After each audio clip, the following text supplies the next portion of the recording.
स्वागत है आपका हमारे चैनल पर।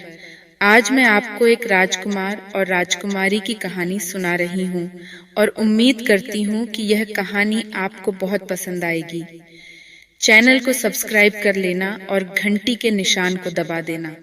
कहानी पसंद आए तो आगे शेयर जरूर कर देना। धन्यवाद। एक समय की बात है, एक राज्य में एक सुंदर सा राजकुमार रहता था। उनका विवाह बहुत ही जल्द एक सुंदर सी राजकुमारी के साथ होने वाला था। इसी की तैयारी में पूरे राजमहल को अनेकों तरह के फूलों से सजाया गया था। राजकुमार अपने कक्ष में ही सोते सोते राजकुमारी के ख्वाब देख रहे थे। बाहर मौसम बहुत ही रंगीनमय था। राजकुमार जब खिड़की से बाहर की ओर झांका तो उसने इस सुहाने मौसम में राजकुमारी से मिलने की इच्छा जाहिर की। इसलिए वह अपने राजमहल से सभी से छुपते छुपाते एक घोड़े को पकड़कर उस पर बैठ गए और अपने महल से दूर राजकुमारी से मिलने चले गए। जाते हुए बीच रास्ते में उन्हें पानी की प्यास लगी। राजकुमार पानी की तलाश में किसी जलाशय की खोज करने लगे। कुछ समय में उन्हें एक जलाशय दिखाई दिया। वह जलाशय के पास पानी पीने के लिए गए, मगर जलाशय पूरा सूख चुका था। राजकुमार बहुत दुखी हुआ कि बहुत मुश्किल से तो जलाशय मिला था, मगर उसमें एक बूंद भी पानी नहीं था। उसके बाद राजकुमार भटकते भटकते किसी झोपड़ी के पास पहुंच गया। बगल में एक कुआं था, जिसमें से राजकुमार पानी निकालकर पीने लगा। उसी समय एक बुढ़िया उस झोपड़ी से बाहर आई और कहा, बेटा, यह तुमने क्या किया? ये कुआं एक श्रापित कुआं है। इसका पानी कोई भी नहीं पीता है। अब तुम हर रात को एक नरभक्षी बन जाओगे। उसके बाद तुम्हें कुछ भी याद नहीं रहेगा।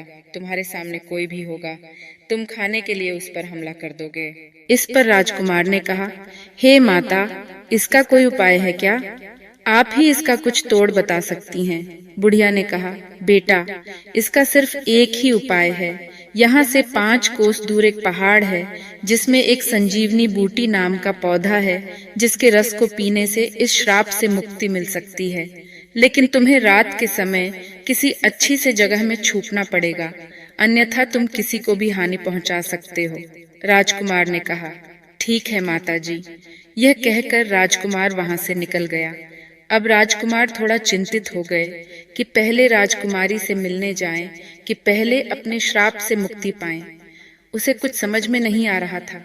संजीवनी युक्त पौधों वाला पहाड़ भी बहुत दूर था।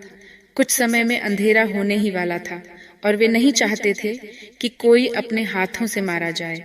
इसलिए राजकुमार अपने आप को छुपाने के लिए जंगल की किसी गुफा में चले गए। वहां एक खूंखार आदमखोर भेड़िया रहता था, जिसके आंतक से पूरा राज्य कांपता था। वह पहले से ही पांव जमाए बैठा हुआ था। राजकुमार को देखकर वह आदमखोर भेड़िया गुर्राने लगा और उसे खाने के लिए उसकी ओर बढ़ने लगा। उसे अपनी ओर आते देख राजकुमार डर गया कि कहीं यह आदमखोर भेड़िया मुझे खा न ले। तभी रात हो गई और राजकुमार देखते ही देखते मनुष्य से एक नरभक्षी में बदल गया। उसे नरभक्षी में बदलते देख भेड़िया घबरा गया और वहीं पर रुक गया। भेड़िए को देख नरभक्षी रूपी राजकुमार उसकी ओर बढ़ने लगा और जोर जोर से गुर्राने लगा। उसकी आवाज से भेड़िया डर के मारे वहीं बेहोश हो गया और उसे नरभक्षी रूपी राजकुमार खा गया। अगली सुबह राजकुमार दोबारा अपने असली रूप में आ गया और वहां से उस पहाड़ की ओर निकल गया। गुफा से निकलते हुए गांव के कुछ लोगों ने राजकुमार को देखा और उसके पास जाकर उसे पूछने लगे, हे वीर पुरुष, आप कौन हैं जो इस भयानक गुफा से आ रहे हैं? इस गुफा में तो एक खूंखार आदमखोर भेड़िया रहता है। तुम्हें कुछ नहीं किया क्या? राजकुमार बोले, नहीं, मुझे तो कुछ नहीं किया। वह वही गुफा में मरा पड़ा है।